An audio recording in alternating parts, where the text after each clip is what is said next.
once gave a talk on how to prepare for your kids for this world of sexual brokenness at a conference. And a mom came to me and she said, I wasn't sure whether this was a good talk for me because, my kid's only 11. And I thought, only 11? That means that they've had about 8 or 9 years already of messaging, maybe not about the sex act itself, but about what it means to be human and how that relates to themselves in terms of their sexual understanding of themselves, their sexual identity. The most important part of this exposure, though, is not only that it's constant, not only that it's predatory, and not only that happens younger and younger and younger. The thing I don't think we maybe have reckoned with completely is just how heavy it is, how weighted, how embedded this exposure is with ideas. C.S. Lewis, we think, once said that the most dangerous ideas in a society are not the ones that are argued, but the ones that are assumed. And that means we have to take seriously what's happening in what we might call the cultural waters. Culture is like the water in which we swim. It's the air that we breathe. It's just what we think is normal. And so sometimes, just like, if you've ever been to an ocean and you got hit by a wave, you felt it. And our culture hits us with all kinds of waves, sexual waves, whether it's sexual behavior and explicitness and different things that are part of that exposure. But, there's also the undercurrent under the surface. If you ever, jumped into the water and then you're just playing around in the ocean and then you look up and you're like 20 yards down the beach and you're like, I didn't swim here. How did I get here? It was the current. And there are some powerful cultural currents that are just always present when it comes to how our kids handle this kind of constant predatory and early exposure. The first feature of the cultural waters is really what we just call moral relativism. I mean, this is an argument that philosophically was happening in culture decades ago, but now basically we're just kind of relativists in our society. What we believe is that when it comes to faith or when it comes to morality, that's a personal, private choice, and no one has the right to tell everyone else what to do or how to think or how to behave. And sexuality is absolutely communicated to us in those terms of moral relativism.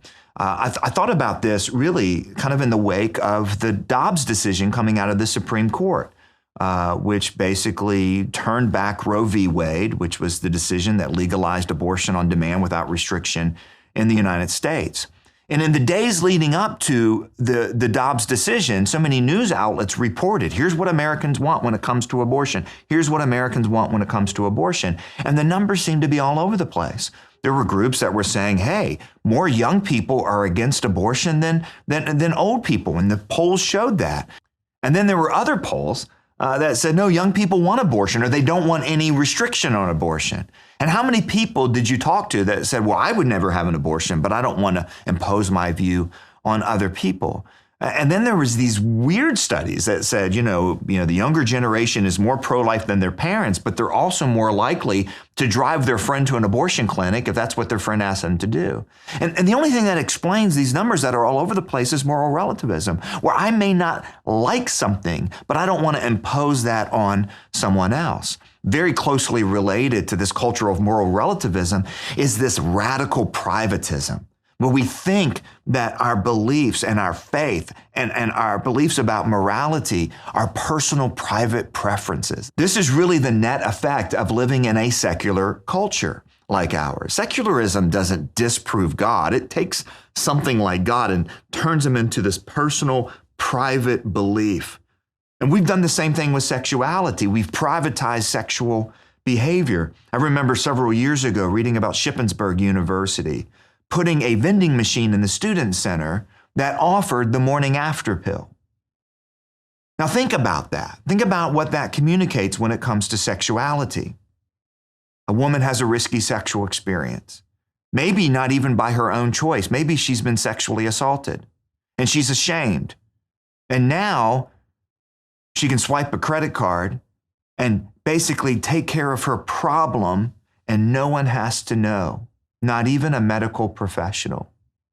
Is that really what we want to do with sexuality? Well, in the years since I heard that story, the FDA has now made access to that same pill available over the counter without any prescription, and even generic versions. So it gets cheaper and cheaper and cheaper. And now think about a woman who is particularly being vulnerable or assaulted and victimized by an older man. Think about someone underage.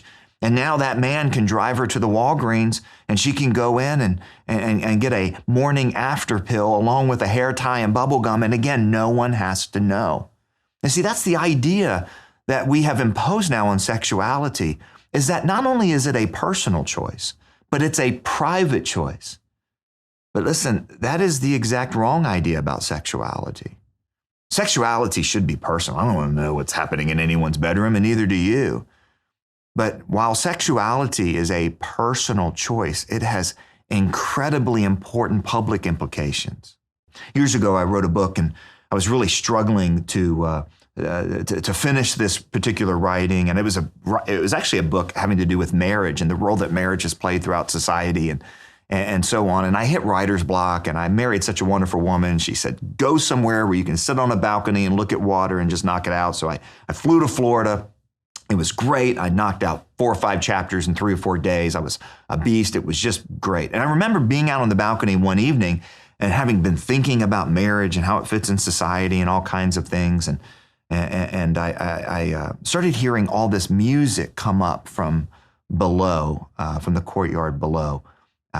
It was from the golden era of rock and roll, the 80s. And then it went into like the wedding reception playlist, the electric slide and the chicken dance and all that. And that's what it was. It was a wedding reception. And I remember looking over and thinking to myself, now this is going to be a little bit of a weird illustration. I wouldn't have thought these thoughts if I hadn't been writing about this for days. But I remember looking down and thinking, oh yeah, there's the bride, there's the groom, and there's the wedding party, on his side and on her side. And I bet that's a parent, and there's some other sets of parents and grandparents. And then I realized, you know what? I don't know who these people are. I've never seen them before. I don't know their names. They don't know my name. But I have a pretty good idea what that newly married couple might be doing later on tonight. Now, I know that's a weird thing to say, but it's true, right? We know, and everyone at the wedding knew, and we all know that we all know when we're at a wedding, and it's not creepy at all. Why is it that we're not creeped out by this? Any other announcement of, hey guys, guess what we're doing tonight would be completely weird. Why is this not weird?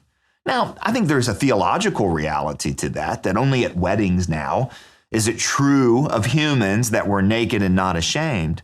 But there's something about a wedding that makes us publicly accountable for this personal act.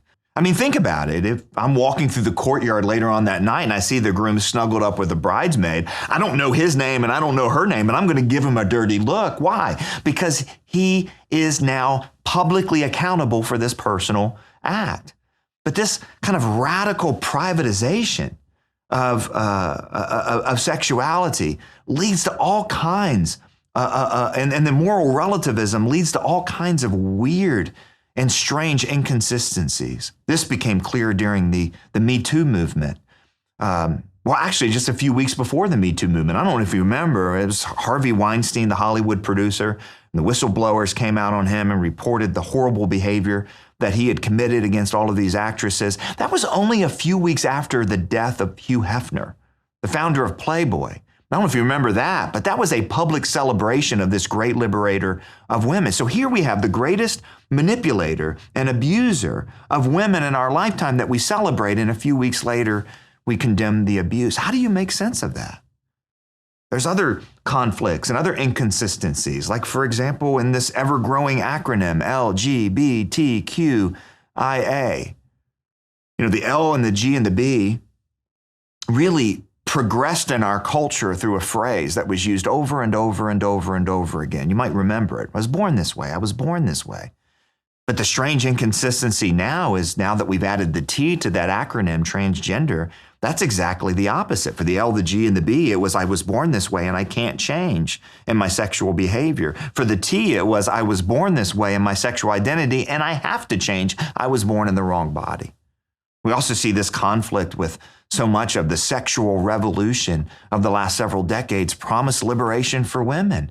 And now, in the name of gender dysphoria and the transgender movement, we have men actually trampling the rights of women in private spaces, on sports teams, and other places, and suddenly they're able to appropriate the experience of women. That was kind of the whole message of the feminist movement in the second and third waves, was that men don't understand what it means to be a man's not a woman. A woman, has a unique experience, and those experiences need to be honored and need to be celebrated. And we need to create space for that.